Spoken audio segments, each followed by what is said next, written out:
नमस्कार दोस्तों, आज के इस वीडियो में हम बात करेंगे बॉलीवुड की विवादित अभिनेत्री स्वरा भास्कर और उनकी एक वायरल तस्वीर के बारे में, जिसने सोशल मीडिया पर तहलका मचा दिया है। क्या यह तस्वीर उनकी विचारधारा और सिद्धांतों के खिलाफ जाती है या यह सब चुनावी राजनीति का हिस्सा है? आइए विस्तार से चर्चा करते हैं।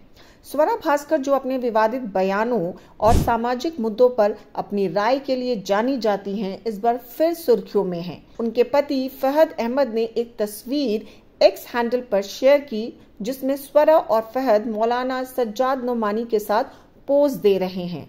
तस्वीर के साथ लिखा गया कैप्शन था, जनाब मौलाना सज्जाद नोमानी साहब की खिदमत में हाजिर हुए और उन्होंने हमें दुआओं से नवाजा। अब सवाल ये है कि स्वरा, जो महिलाओं के अधिकार और प्रगतिशीलता की बात करती हैं, कैसे ऐसे व्यक्ति के साथ खड़ी हो सकती हैं जो महिलाओं के प्रति विवादित विचार रखते हैं।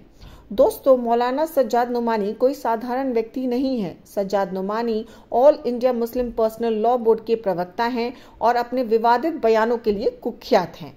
उनके बयान थे, अगर लड़कियों को कॉलेज भेजना है तो प्रिंसिपल से पूछें कि वह क्लास अटेंड कर रही हैं या नहीं और कहीं और तो नहीं जा रही। उन्होंने ये भी कहा था कि बेटियों को अकेले कॉलेज नहीं जाना चाहिए। क्या यह सोच आधुनिक नारीवाद और महिला अधिकारों के खिलाफ नहीं है? स्वरा, जो हर मंच पर महिलाओं की स्वतंत्रता की बात करती हैं, फ्रीडम की बात करती हैं, उनके साथ कैसे खड़ी हो सकती हैं? इस तस्वीर में स्वरा पीच कलर के चिकनकारी सूट में नजर आई हैं। उन्होंने सिर पर दुपट्टा लिया हुआ था, लेकिन बुर्का नहीं पहना। इस पर भी ट्रोलर्स ने सवाल खड़े कर दिए। कुछ ने कहा कि यह स्वरा का दिखावा है। वहीं बढ़े हुए वजन और उनके मजबूर लुक को लेकर भी कई मीम्स बनाए गए। लेकिन सवाल ये है कि क्या स्वरा अपनी छवि को बदलने के लिए यह सब कर रही हैं या वह सिर्फ राजनीति का हिस्सा है?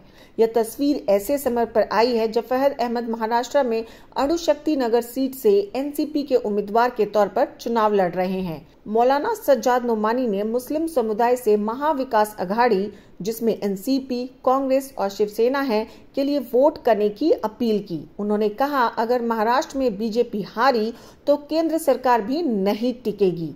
क्या यह तस्वीर केवल वोट बटोरने के लिए खींची गई थी? और अगर ऐसा है तो क्या स्वरा ने अपनी विचारधारा को राजनीति के लिए कुर्बान कर दिया?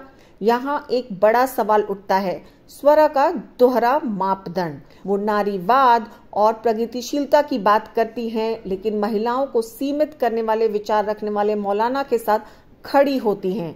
वो सीजीआई डीवाई चंद्रचूड़ के धार्मिक बयानों पर सवाल उठाती हैं, लेकिन खुद एक धार्मिक मौलाना से मिलकर समर्थन मांगती हैं।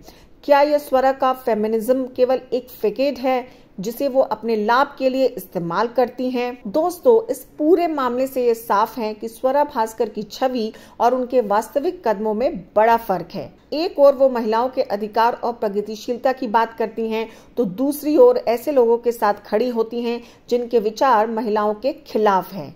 आपका इस पूरे मामले पर क्या कहना है? क्या यह स्वरा का दोहरा मापदंड है या सिर्फ राजनीति? नीचे कमेंट करें और अपने विचार साझा करें।